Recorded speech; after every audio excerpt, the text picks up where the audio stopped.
Greetings, adventurers. Yes, I've been gone again for a few days, so don't have a lot of energy. But I already told you about that. But so I'm here at work, and I have some energy, and it's Sunday, so we're going to talk about gaming a little bit. Assuming this guy on my left will stop distracting me, as I get in your truck and leave, pal. Yeah, so all this controversy with the new Dark Sun stuff. I think people are most excited about the Dark Sun. I'm excited about it. The problem is we're going to get all excited about this product, and then when we finally pick it up, we're probably going to be angry. Probably going to be very angry about it. The thing with Wizards of the Coast, since they have bought Dungeons and Dragons, they seem to have forgotten what it is they're supposed to be doing with the product. The thing I want to remind everyone of is this is your game. It is your game. It is your tabletop. And however you play it is the right way to play it. If you're having fun with it, if you do a Vampire the Masquerade style, even though I think it's completely stupid, that's the right way to play. You're doing it right.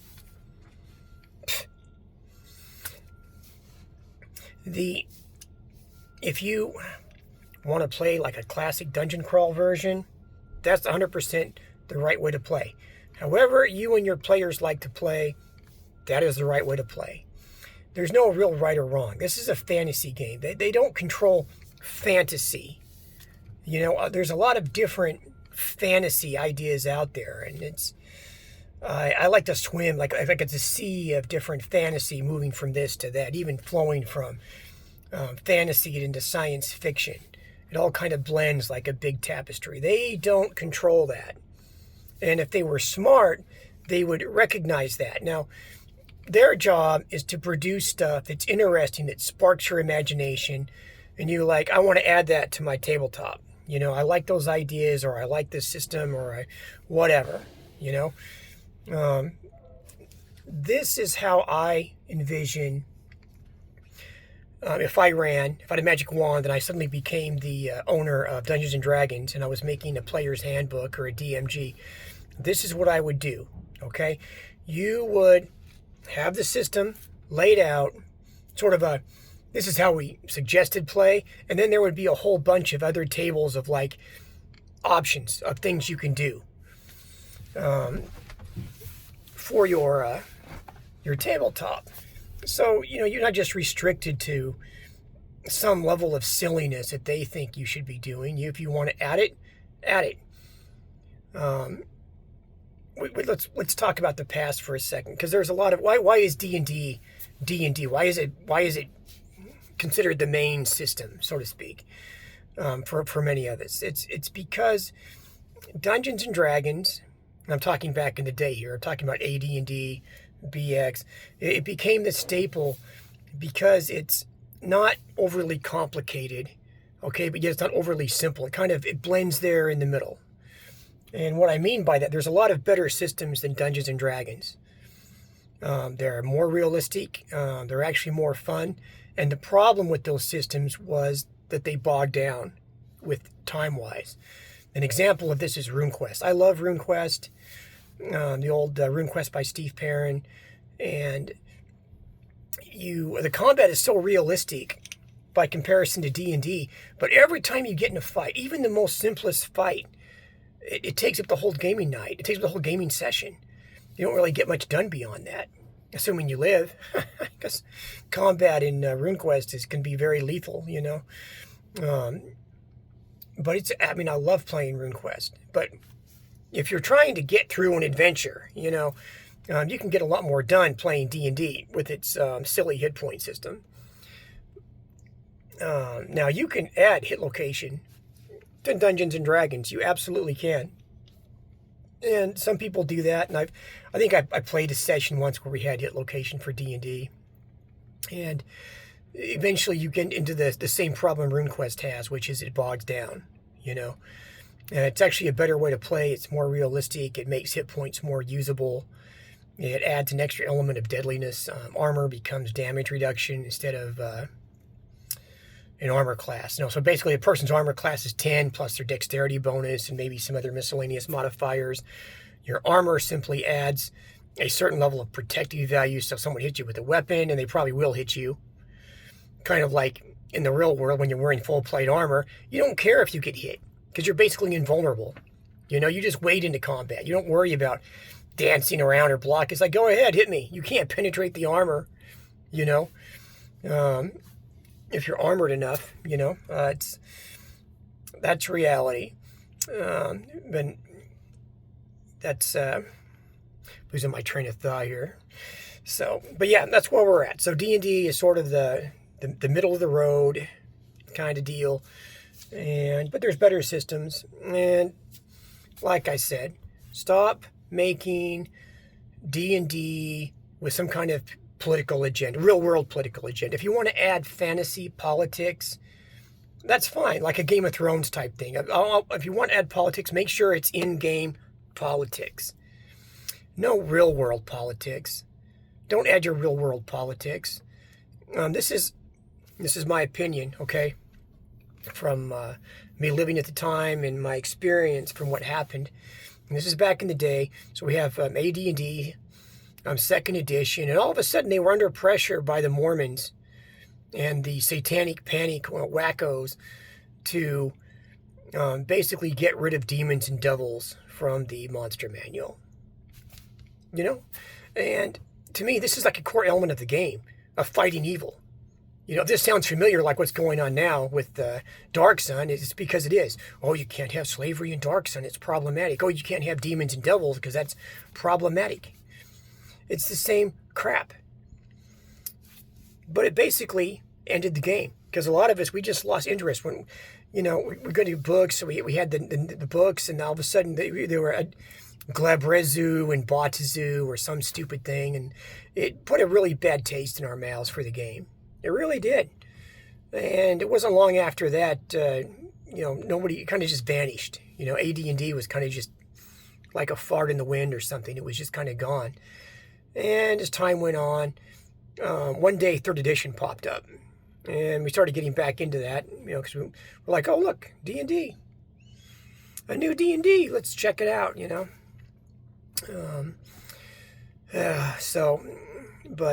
AD&D was murdered by that. Now, the thing with the 5e, and I think this is what makes a lot of people angry, a lot of us grognards angry, is it's D&D in name only. It's a different D&D. 5e is not D&D. It has the same name as D&D, but it's not D&D. The similarities, it has some similarities, but it's a totally radically different game. And just like 4e was a radically different game. And it has a sort of a Vampire the Masquerade type thing to it. And this gentleman, I believe it's Mike Merle, who I still want to slap in the face. When they put this crap into your game, it just makes you want to vomit. And then they added everything I hate from 4e, they added it to 5e. The main reason I dislike 5e, it's all the elements from 4e they put into 5e. Absolutely despise those elements. Absolutely make the game unplayable for any kind of actual hardcore player, like grognard, like myself. Instead, what you have is sort of a Vampire the Masquerade type effect, where you're just sort of you give your character some lame personality, and then you try to act it out on the table and annoy your players with your nonsense. Okay. That's what you got. Now, once again, don't get offended. Oh, I'm offended. Just take a chill pill, okay? If you want to run your game like that, run your game like that. Absolutely run your game like that. If you guys enjoy that, if you're theater kids and you enjoy doing that, you're not doing it wrong. Enjoy yourselves. Absolutely do that. But I keep making this point every video I've made so far. We want D&D back. If we had real capitalism in this country, and we don't anymore, we have crony capitalism, aka fascism, then these stupid corporations, rather than trying to push some stupid political agenda, either right or left, down our throats, They would just simply see what people want and make it for you. If people want to play AD&D, make AD&D. Don't change it. Make new stuff. Reprint it. Maybe add some new pictures. Bring back some grognards. Add a few things. Do it. Do it.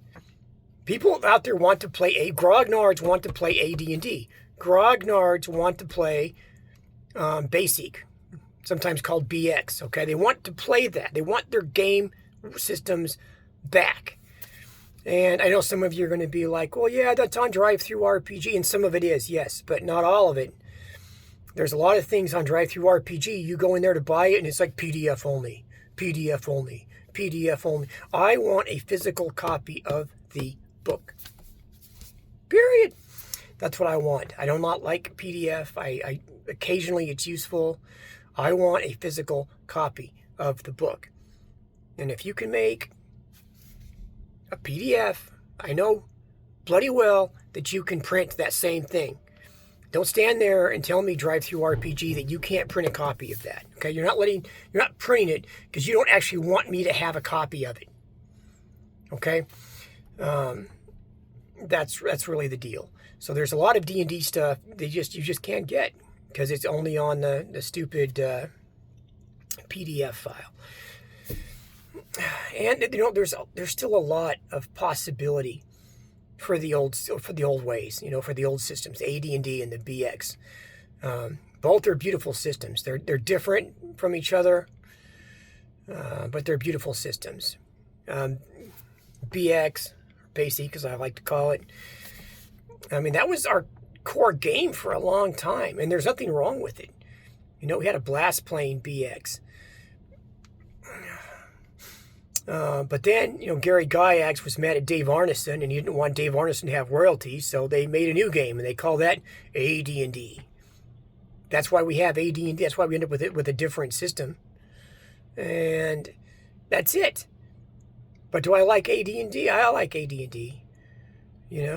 What about second edition? Second edition AD&D is very similar to first edition AD&D. Very, very similar. But it kind of... where they differ, it's just my opinion again. Another truck backing up over here. Is Unearthed Arcana. Unearthed Arcana, Gary Gygax kind of moved a few things around. He made the Paladin a subclass of the Cavalier. We had the new Cavalier class, and they added a few new things, full plate armor and some stuff like that. It did change things around a bit, but second edition undid all that.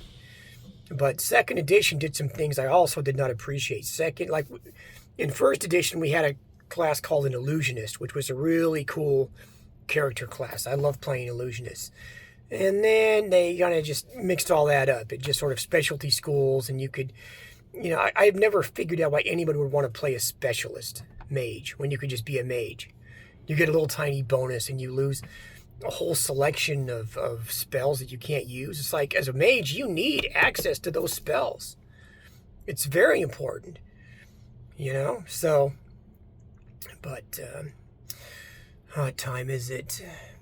I've been flapping my jabber jaw for almost 15 minutes, so I don't want to waste any more of your guys' time.